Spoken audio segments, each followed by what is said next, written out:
Alright, kumpirmado na nga mga kapatid, no? Magpapadala ang China ng J-10C fighter jets sa Iran laban sa Israel after ng mga tol, ng gera ng Iran at saka ng Israel. Kung naaalala ninyo mga tol, ang ginamit ng Israel laban sa Iran is yung kanilang mga fighter jets. Yun ang bumakbak talaga, mga airstrike ng Israel. Walang ganun ng Iran mga tol. Meron silang mga eroplano pero wala na talagang ibubuga yung mga yon.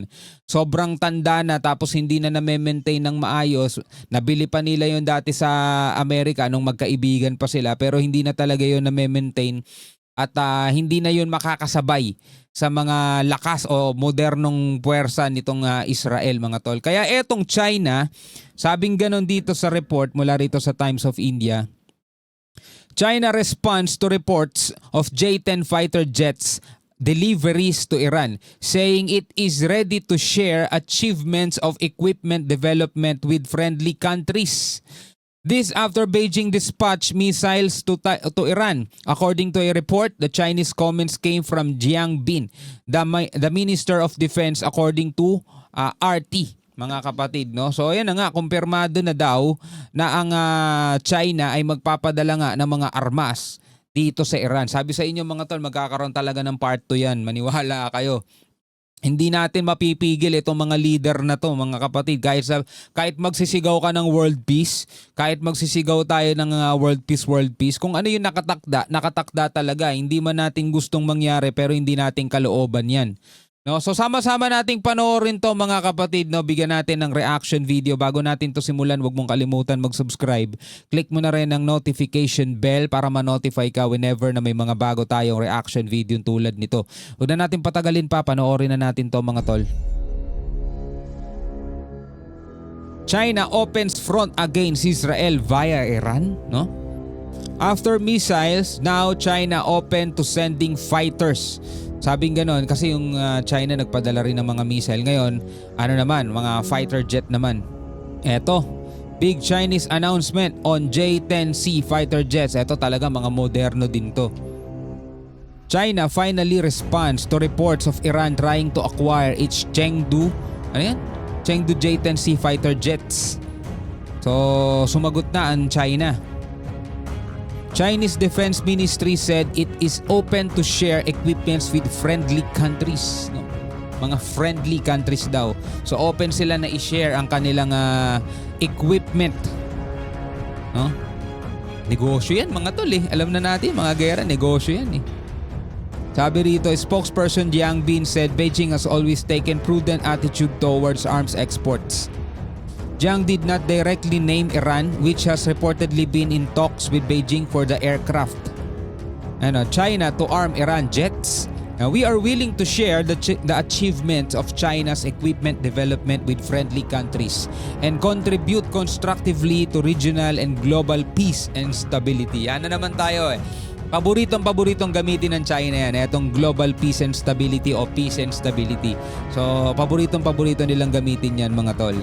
Ngayon, ang tanong, kung sakasakali nga no, na magkakaroon na ang Iran ng mga ganitong kamodernong mga fighter jets, mga tol, ang tanong, matatapatan na nga talaga ba nila ang puwersa ng Israel? Kasi mga tol, bukod doon sa jet, ang kailangan nila is mga magigiting at mga mauhusay na piloto. Diba? Dahil nga merong kasabihan, diba, wala sa Indian yan, wala sa Pana yan, nasa Indian yan.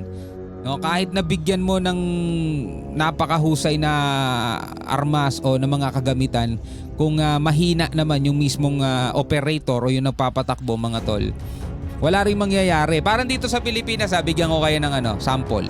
Diba, pinupush natin yung jeepney modernization. Whenever na nakakakita tayo ng mga jeep na overspeeding, mga jeep na parang naglalaro-laro sa kalsada, lagi nating sinasabi, dapat talaga i-phase out na yung mga jeep na yan eh.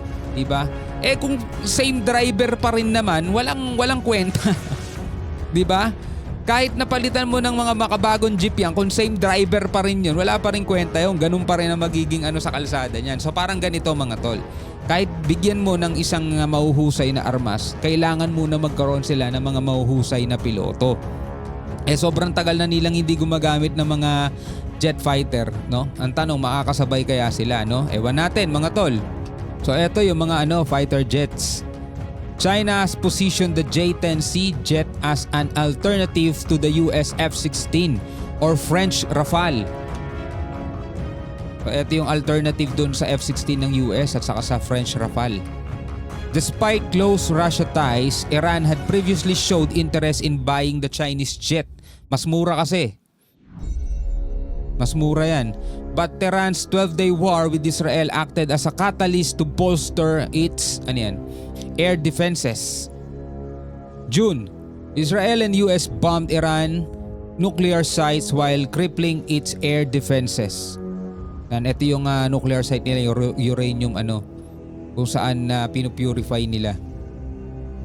Beijing statement comes a day after reports of Iran receiving Chinese missile batteries. Oh. Naka-receive na rin ng Iran. Ito, Iran receives Chinese surface-to-air missile batteries after Israel ceasefire deal. Diba? After ng ceasefire, kasi kailangan talaga nilang tanggapin yung ceasefire kahit sinasabi ng Iran na hindi daw sila nag-a-agree sa kahit na anong ceasefire. Kasi pag hindi sila nag-agree mga tol, wala silang pahinga, babakbakan at babakbakan sila naman gaganti ng gaganti.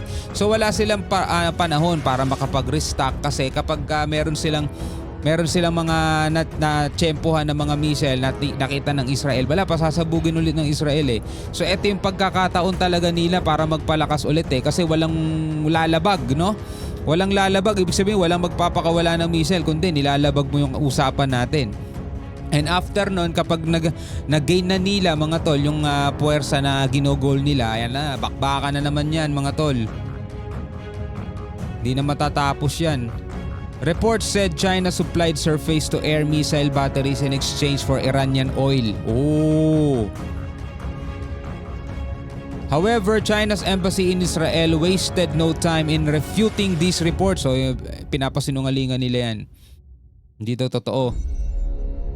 China firmly opposes the proliferation of weapons of mass destruction and their delivery system and continuously strengthens its enforcement capabilities regarding non-proliferation. Well, malalaman naman yan pagdating ng panahon eh. Pag may mga nakitang Chinese-made weapon doon sa Iran, alam na mga tol. Alam nga na magbiyahe mag-isa yan doon. Diba? Kahit na ito'y pasinungalingan ng China, pwedeng totoo, pwedeng hindi.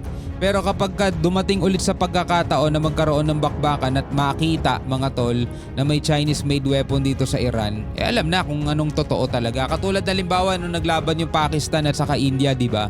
May mga nakita sila mga Chinese-made weapon, yung PL-15 ba yun, na hindi lumipad, no? Supot.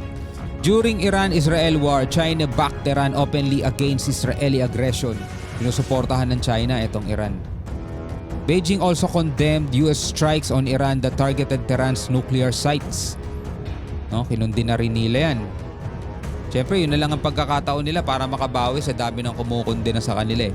Anyway, mga tol, bilang mga Pilipino at bilang mga tao rito sa ating daigdig, ano ang masasabi mo rito sa mga report at dito sa mga balitang ating napanood, mga tol? Siyempre, tayo naman ay nanonood lamang at nagbibigay ng reaksyon. Diba? Ang ating hangarin pa rin sana ay magkaroon ng pangmatagalang kapayapaan dahil kawawa din naman yung mga nadadamay, diba? Kawawa yung mga tahanan na mawawalan ng parte ng kanilang pamilya, mga tol. Pero tulad nga na sinabi ko, ito hindi nating kalooban, di ba? Merong kalooban ng kailangang manaig sa lahat dahil kailangan mangyari ng mga bagay-bagay na ito para mapatunayan na totoo ang salita ng Panginoong Diyos. Malapit na, mga tol, ang tinakdang panahon, ang ikalawang pagparito ng ating Panginoong Hesukristo. No, hanggang sa muli, ako nga pala si Shobaldi. Peace out.